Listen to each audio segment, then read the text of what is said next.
নজর রাখবো এই মুহূর্তে দমদমের দিকে বিধ্বংসী অগ্নিকাণ্ড। আপনারা জানেন অমরপল্লীতে বস্তিতে আগুন, ঘটনাস্থলে দমকলের 7টি ইঞ্জিন এই মুহূর্তে চেষ্টা চালাচ্ছে আগুন নিয়ন্ত্রণে আনবার। कि अभी तक हम लोग बताना नहीं सकता है कितना नुकसान है, अभी इंक्वायरी होने के बाद बोलेंगे। 70-80 घर तो अभी जल गया है, हम लोग देख रहे हैं 90 घर इधर जल गया है, देख रहे हैं।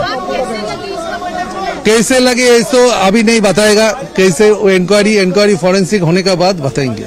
कि अभी तक এটা আমরা করছি, পাশে রবীন্দ্র ভবন আমাদের পৌরসভার প্রপার্টি আছে, ওখানে তাদের রাখা থাকার ব্যবস্থা এবং ঘরগুলো যত দ্রুততার সাথে বানিয়ে দেওয়া যায় সে ব্যবস্থাটা করে দেবো।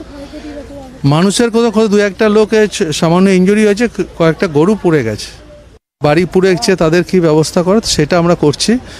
পাশে রবীন্দ্র ভবন আমাদের পৌরসভার প্রপার্টি আছে, ওখানে তাদের রাখা থাকার ব্যবস্থা এবং ঘরগুলো যত দ্রুততার সাথে বানিয়ে দেওয়া যায় সে ব্যবস্থাটা করে দেবো।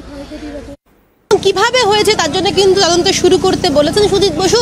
তোমাকে জানিয়ে রাখবো যে ঠিক 12টা 15 নাগাদ এই যে অমরপল্লী ছাতাকল যে বস্তি, সেই বস্তির লাগোয়া যে সমস্ত বস্তিটা ছিল সেই পুরো বস্তিটাতে কিন্তু আগুন লাগে এবং তার পাশাপাশি এখানে নাকি কলকারখানা ছিল এবং রবারের কলকারখানা থেকেই মূলত আগুন লাগে এমনটাই বলছেন এলাকাবাসী যারা রয়েছেন। মূলত সেখানে নাকি কাঁচা রবারের থাকতো এবং সেই কলকারখানায় দাহ্য পদার্থ মজুদ থাকতো এমনটাই তারা বলছেন। এবং তার পাশাপাশি বলা হচ্ছে যে এই যে বস্তি, সেই বস্তিতে কিন্তু আগুন লাগে ঠিক দুপুর 12টা 15 নাগাদ। আমার চিত্র সাংবাদিক জ্যাকিকে বলবো ইতিমধ্যেই সেই ছবিটা দেখানোর জন্য।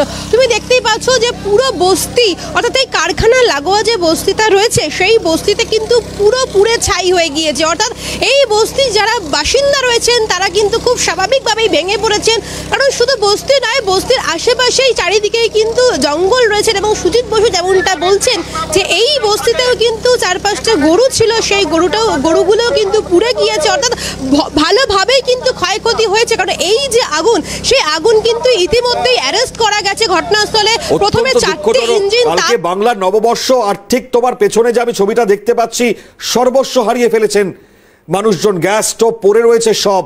অত্যন্ত দুর্ভাগ্যজনক ছবি আমরা দেখতে পাচ্ছি।